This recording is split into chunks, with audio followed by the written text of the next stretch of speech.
Steve, you're going to be running this for the next 15 minutes.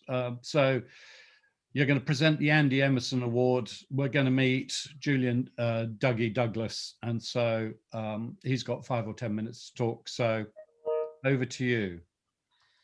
Okay, well, thank you, Patrick, and a huge thank you, Mark, from me as well. That was it was very, very interesting and inspiring too. And I think that there was some. I think you're absolutely right about finding balance in the way that we work in the future. But I think that the interesting thing about balance and technology is it does mean that evenings like this can go ahead, that we can kind of that you can play a part in these awards, and that we can come together around the world and we can look at some work. And I think that wouldn't have happened in such an interesting way without the way that the world has changed. So the first thing that I'm going to do is to talk about the winner of the Andi Emerson Award. And the Andi Emerson Award is given in memory of Andi Emerson, who was a BBDO New York copywriter who founded these awards in 1978. And it's an award given by the president every year. So I get to give it to someone who I feel has made a major contribution to our creative industry. So this year I'm giving it to Julian Douglas, who is the international chairman and vice chairman of VCCP in the UK. And perhaps it's a controversial thing to give a creative award run by creative people for creative people to give this award to an account handler. But I believe very, very much that this is a team game, and we can't as creatives do this on our own. We absolutely need to, and as Mark said, and nor should it be our responsibility to do it on our own. And I have to say that I've been very lucky and privileged in my career to win a lot of awards, and I would say that behind every single one of those, I could name the account person that has enabled me to win those awards. And the reason is that it takes somebody who believes in the creative idea and is able to take it to the client and engage the client and manage their expectations and their budgets. And have their trust to see original and brilliant work over the line. And I think that you can see the VCCP client list and the work they've achieved. That Dougie, as he's known, is very much a part of a creative lineage. He's also the current president of the IPA, and he has a kind of manifesto that is about accelerating change in our industry and using this moment and using this sort of unprecedented time to accelerate change on all kinds of levels. But perhaps the most important reason that I've kind of given him this award tonight is that I wanted to recognize his tireless commitment to equity, diversity, and inclusion in our industry. This year, I've had the privilege of working with Dougie and with Facebook and a number of other agency partners on an initiative that's born in the UK, but is set to go around the world, called Black Representation in Marketing, or BRiM for short. And the first phase of BRiM is to launch a practical framework that can be applied by anyone in their day-to-day role, whatever their level, to improve Black representation in the work we create and how we create it. So I think this is one of the most significant developments perhaps in the history of our industry. And in giving Dougie this award, I'm hoping that the Caples Awards and the judges will provide a platform from which we can create more awareness of BRiM and its value and its importance.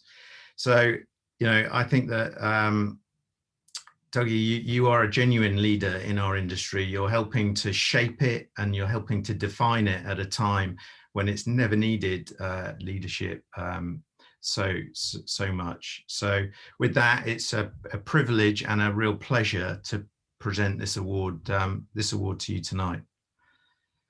Julian Douglas. Very much indeed, Steve. Thank you so much for nominating me. I'm absolutely honoured to receive this award.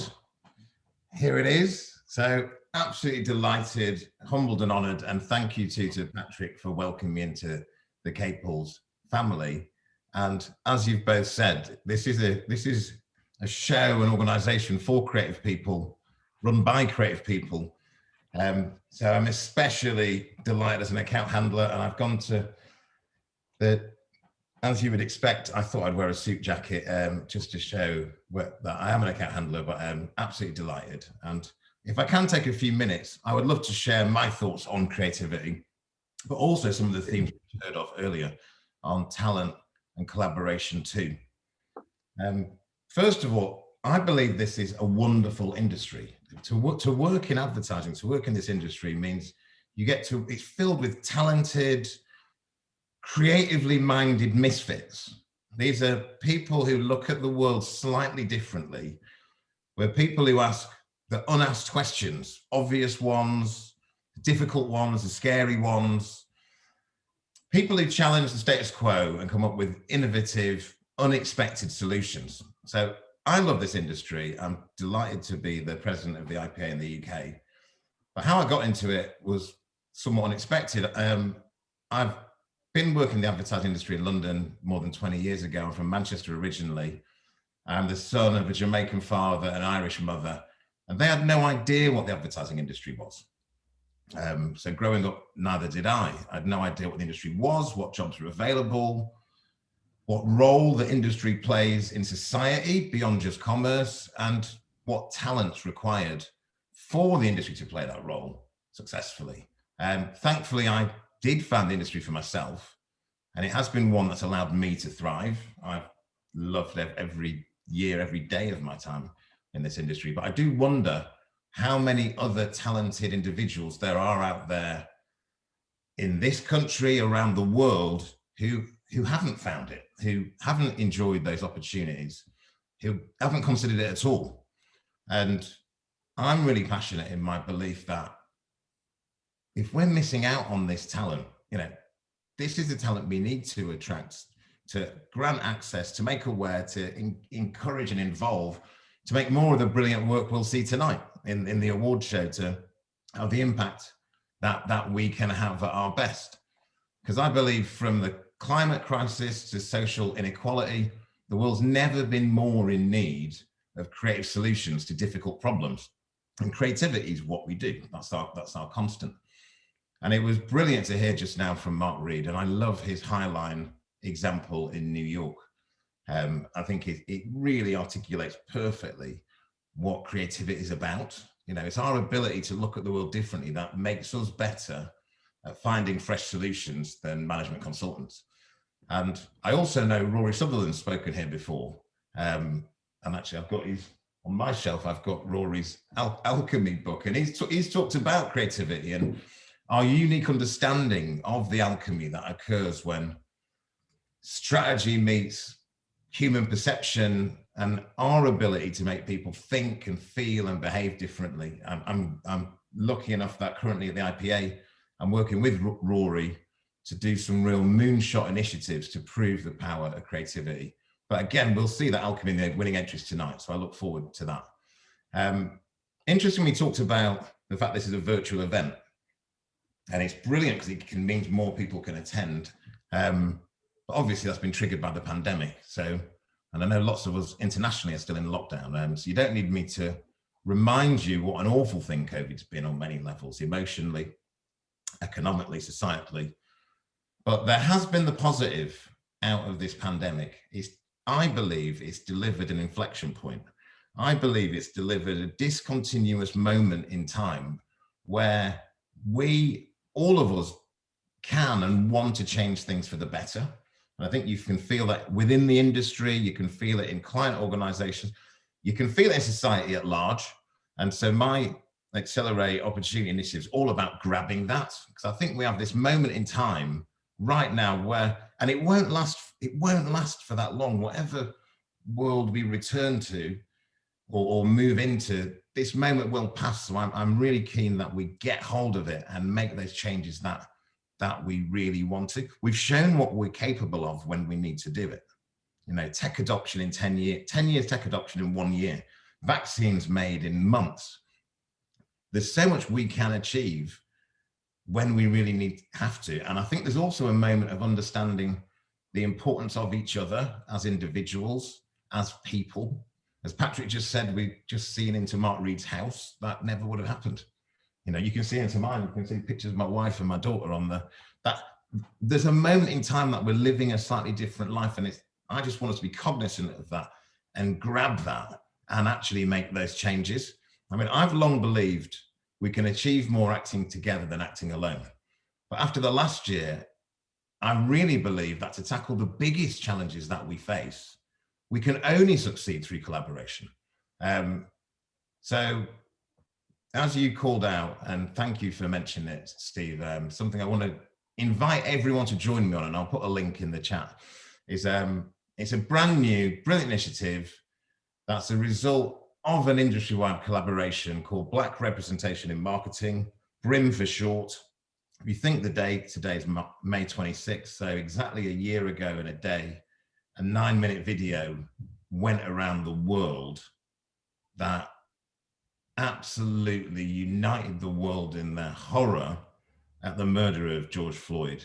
And everybody felt the need, absolute demand to do something about it. Soon after that moment, a group of agencies, clients, media owners, we got together in London and said, okay, what can we do, you know, individually, but also the companies that we represent. There was a lot of influence in the room. And I guess we wanted to move us on in that way, accelerate it from good intentions to actually making meaningful action, to do something rather than talk about it, both in terms of representation on screen, but also the people making the work, the production, the agencies, decision-making teams at the client, all the way up. The simple goal to create meaningful action. So the outcome of that effort, and thanks to everyone who's been involved, it's had companies from Accenture to Facebook, from Wunderman Thompson to Unilever, Omnicom, PepsiCo, the UK's Advertising Association been leading it, but we'll be taking this global. And we've created a set of commitments and tools to achieve positive progress in Black representation in marketing. For me, it's a really crucial initiative, and it's a shining example of what we're capable of as an industry. So I'd ask everybody on the call to get involved as individuals, to get the organizations you represent to get on board, to sign up and spread the word. And I'd also urge you to open access to your creative departments and invest in unconventional talent. You know, more diversity in any business, especially in creative organizations, it means more perspectives, different points of view, different experiences that can only make us all richer. It leads to more innovation. It leads to more creativity, better performance, better outcomes. So I would urge you to join that. And I guess to close, I believe advertising is what we do is fundamentally important, but I think with the curiosity, the talent, the pure creative firepower that we have and the people we work with have, I believe we can change the world and our place in it. So that's my view. I would like to raise a glass, if I was with you all, to congratulate all tonight's entrants and enjoy your evening. Thank you, Dougie. Cheers, and well done, and thank you for being here. I totally agree. I think it's a phenomenal initiative, and I do wholeheartedly agree. And that's a great quote. More diversity means more perspectives, means more innovation, and means more ideas. And I think you're absolutely right. I would urge everybody to download the framework.